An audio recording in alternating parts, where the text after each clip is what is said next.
তুই কেন গৌর হলি, তুই কেন গৌর হলি রে কানাই, তুই কেন গৌর হলি। 50 বছরে 24 বছরে আমার গৌরহরি কেশব ভারতীর কাছে সন্ন্যাস মন্ত্র নিয়েছিল। সেদিন গুরুদেব কি বলছিলেন, 24 বছরে সন্ন্যাস হয় না, বুঝতে পারছেন?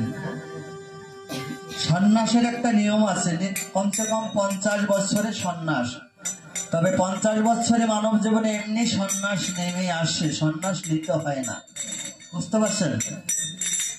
যখন বয়সটা 50-এর ঘরে যাবে তখন অনেক কিছু খাদ্য খাবার চলা ফেরা বাদ আছে না, কি কি যেটাকে ত্যাগ করবেন ওইটাই হচ্ছে সন্ন্যাস, বুঝতে পারছেন? সেদিন কেশব ভারতে বলছিল, তুমি যে 24 বছর বয়সে, তোমার তো সেই বয়স হয় নাই, কমসে কম 50 বছরের দরকার। সেদিন গোসাইকে বলছিলেন কেশব ভারতীকে, গোসাই 50-এ হয় না, 50 হয় না, 50-এ হয় না, 50 হয় না, পঞ্চতত্ত্ব না জানিলে 50-এ হয় না, পঞ্চতত্ত্ব না জানিলে 50 হয় না, পঞ্চতত্ত্ব না জানিলে 50-এ হয় না, পঞ্চতত্ত্ব না জানিলে 50 হয় না। আমার বয়সটা তো 50 হয়ে গেছে, কিন্তু তত্ত্বের ঘরে তো আমি যাইনি। তত্ত্ব জানি, ভগবত তত্ত্ব, গীতার তত্ত্ব আছে আমার ভিতরে। তাহলে 50 বয়স হলে সন্ন্যাস নিয়ে লাভ হবে কি? দেখছেন? তো গোসাই বলছে তাহলে 50 যদি না হয় তাহলে 60 হবে। কেশব ভারতী বলছেন গৌরহরির যে গুরুদেব, তাহলে 60 হবে। মহাপ্রভু বলছে 60-তে হয় না, 60 হয় না, 60-তেও হয় না, 60 হয় না, সররিপ বর্ষা হলে 60 হয় না, সররিপ বর্ষা হলে 60 হয় না, সররিপ বর্ষা হলে 60-তেও হয় না, সররিপ বর্ষা হলে 60 হয় না। আমার দেহে 6টা রিপু রয়েছে, সররিপু বশ করতে পেরেছি। মদ মাংস খেতে চায়, এখনো লোভ আছে, তাহলে ভজন এই জীবনে হবে না। তাহলে গুরুদেব বলছে তাহলে 70 হবে কি? মহাপ্রভু বলছে 70-এও হয় না, 70-এও হয় না, 70-এও হয় না, 70-এও হয় না, সমুদ্র জ্ঞাত না হলে 70-এও হয় না, সমুদ্র জ্ঞাত না হলে 70 হয় না। কয়টা সমুদ্র আছে? 7 সমুদ্র। দেহের মধ্যে 7টা সমুদ্র আছে। তাহলে 70-এ মহাপ্রভু বলছে 70 বয়স হইলে যাবে কি, তোমার 70-ও হবে না। তাহলে কেশব ভারতী গুরুদেব বলছে তাহলে 80-তেই হবে। নিমাই বলছে 80-তে হয় না, 80 হয় না, 80-তেও হয় না, 80 হয় না, অষ্টপাশ না ছাড়িলে 80-তেও হয় না, অষ্টপাশ না ছাড়িলে 80 হয় না। দেখছেন? 80-তেও বলে সন্ন্যাস মন্ত্র হবে না। কেশব ভারতী রেগে বলছে তাহলে 90-তে হবেই হবে। 90 বছর বাঁচবে তো? মহাপ্রভু বলছে 90-তেও হয় না, 90 হয় না, 90-তেও হয় না, 90 হয় না, নববিধা ভক্তি নাহলে 90-তেও হয় না, নববিধা ভক্তি না হলে 90 হয় না। কয়টা ভক্তি আছে আমাদের? আমাদের শাস্ত্রে 9টা ভক্তি রয়েছে। 9টা ভক্তি সবার ভিতরে থাকা উচিত। 9টা ভক্তি কি? শ্রবণ। শ্রবণ মানে এই যে বসে যে কীর্তন শ্রবণ করছেন, সবচেয়ে বড় ভক্তি এইটা। এই যে আপনারা ধৈর্য সহকারে যে বসে শুনছেন, এটাই হচ্ছে আপনারা বড় ভক্ত। শ্রবণ, কীর্তন, অর্চন, বন্ধন, দাস্য, সখা, আত্ম নিবেদন, বুঝতে পারছি? বুঝতে পারছি তো? এই 9টা ভক্তি থাকতে হবে, তবেই ভগবানের কৃপা অবশ্যই হবে। ঠিক আছে?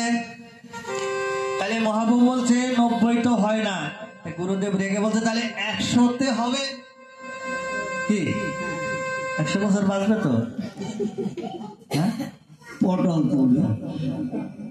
তো মহাপ্রভু বলছে 100তে হয় না, 100তে হয় না, 100 হয় না, 100তে হয় না, শত না হইলে 100 হয় না, শত না হইলে 100তে হয় না।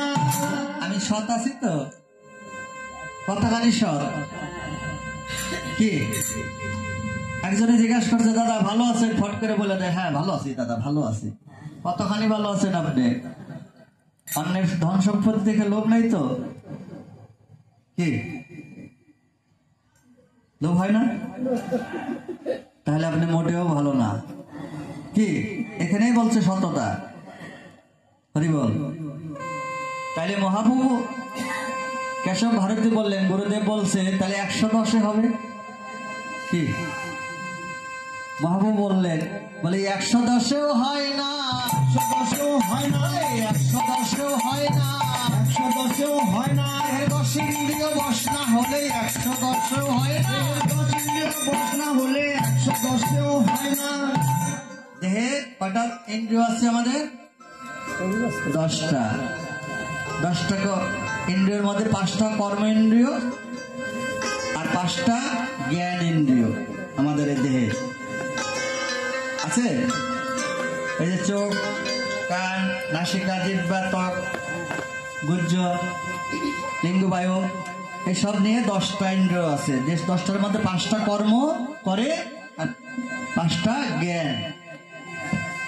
এরা যদি বশীভূত না হয় তাহলে 110 হবে না।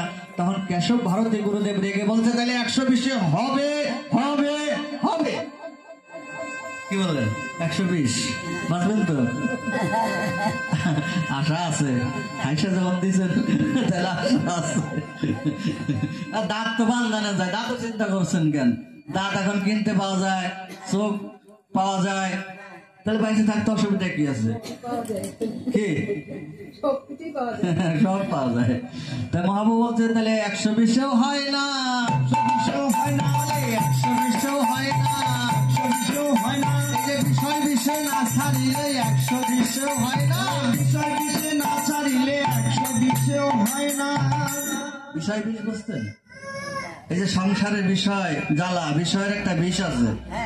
প্রতিটা মানুষ এই বিষে হলাহল হয়ে মাতাল হয়ে আছে, তাই ভাগবত কৃপা হয় না, ভগবানের জ্ঞান জাগে না। কেন? এই বিষয় মদ খেয়ে মাতাল। হ্যাঁ, আমার বাড়ি, আমার গাড়ি, আমার ব্যবসা, এই নিয়ে দেখবেন সব সময় ব্যস্ত। কি তাই তো? সংসার করতে হবে আর ধর্ম করতে হবে, তাহলে তুমি সংসারী, তাহলে সংসারে লাভ আছে। মহাপ্রভু বলছে না, সংসারের মতো বড় ধর্ম আর হয় না। সংসার কি জিনিস জানেন? আমি ভালো খাচ্ছি আর আমার পাশে একজন না খেয়ে কাঁদছে, সেদিকে আমার নজর যাচ্ছে না, তাই তো?